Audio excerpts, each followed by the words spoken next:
दिल्ली के एलजी ने सीएम आतिशी को अब चिट्ठी लिखी है। जानकारी मिल रही है विधानसभा का विशेष सत्र बुलाने का निर्देश उसमें दिया गया है। 14 लंबित सीएजी रिपोर्ट पेश करने के लिए कहा गया है। दिल्ली के उपराज्यपाल विनय कुमार सक्सेना ने मुख्यमंत्री आतिशी को पत्र लिखा। उपराज्यपाल ने आतिशी को विधानसभा का विशेष सत्र बुलाने के लिए कहा है। आपको बता दें कि दिल्ली विधानसभा में नेता प्रतिपक्ष विजेंद्र गुप्ता ने दिल्ली हाईकोर्ट में याचिका दायर की थी और इसमें उन्होंने कैग रिपोर्ट को विधानसभा में प्रस्तुत करने के निर्देश मांगे थे। अब याचिका दाखिल होने के बाद दिल्ली सरकार ने कैग रिपोर्ट को उपराज्यपाल को सौंप दिया था। वहीं बीजेपी आरोप लगा रही है कि सरकार की कार्यवाही ये दर्शाती है कि वो जवाबदेही से बचने का प्रयास कर रही है और वित्तीय गड़बड़ियों को जनता की नजरों से छिपाने का प्रयास कर रही है।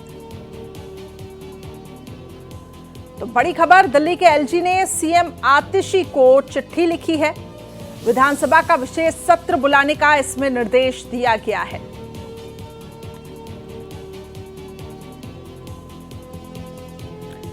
इस खबर पर अधिक अपडेट्स के साथ हमारे संवाददाता आदित्य द्विवेदी न्यूज रूम से लाइव जुड़ चुके हैं।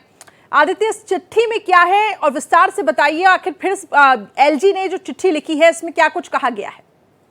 करिश्मा, देखिए 497 दिनों से सीएजी की रिपोर्ट दबी पड़ी हुई थी। इसको लेकर के एलजी ने पूरे मामले को संज्ञान तब लिया जब विपक्ष के नेता हाईकोर्ट पहुंचे और वहां से उन्होंने निर्देश लिए। इसके बाद सरकार ने आनन फानन में 11 दिसंबर को 12 सीएजी रिपोर्ट के लिए एलजी को पत्र लिखा और 12 दिसंबर को 2 कैग रिपोर्ट को एलजी को सबमिट किया। कुल मिलाकर के 497 दिन की देरी हुई। इसको लेकर के एलजी ने दिल्ली की मुख्यमंत्री और साथ ही वित्त मंत्री भी हैं आतिशी, इनको पत्र लिखा हुआ और इस पत्र में उन्होंने कहा है कि 1991 की धारा 48 यानी कि जो विधानसभा सत्र बुलाया जाता है उस धारा का हवाला देते हुए कहा कि तत्काल पटल पर ये रिपोर्ट रखी जाए ताकि उस पर बहस हो सके और जनता के बीच में कैग की जो रिपोर्ट है, 14 रिपोर्ट है, उनके बारे में जनता भी जान सके और जनता के बीच में सारी बातें आ सके। जी आदित्य जी, लेकिन लगातार हमने देखा है कि अगर आम आदमी पार्टी हो, एलजी हो, इनके बीच की जो पॉलिटिक्स है वो खुलकर निकलकर सामने आती है। हमेशा हमने देखा है कि सियासत और वो तनातनी का दौर देखने को मिला है। क्या इस बार कुछ इस प्रकार की स्थितियां आप देख पा रहे हैं? देखिए, एलजी किसी भी तरह का कोई एक्शन लेते हैं तो तय बात है जो प्रतिक्रिया आती है आम आदमी पार्टी की तरफ से वो यही होती है कि एलजी भाजपा के एजेंट बनकर, भाजपा के कार्यकर्ता बनकर उन पर एक्शन ले रहे हैं, उनके साथ बर्ताव कर रहे हैं। सौतेला बर्ताव का भी आरोप लगातार लगता रहा है।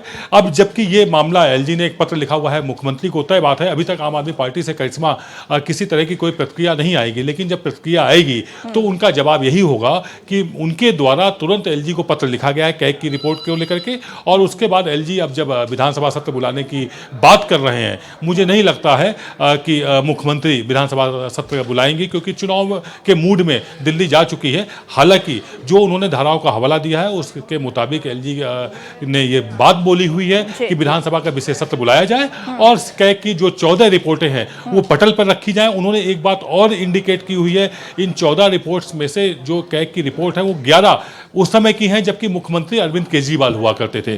कुल मिलाकर के उपराज्यपाल की तरफ से एक तरह से हमला ही किया गया है आम आदमी पार्टी की सरकार पर। जी ठीक है, अब देखने वाली बात होगी कि क्या प्रतिक्रिया निकलकर सामने आती है। बहुत बहुत शुक्रिया आदित्य जी हमारे साथ जुड़ने के लिए। तो न्यूज रूम से लगातार हमें अपडेट दे रहे थे।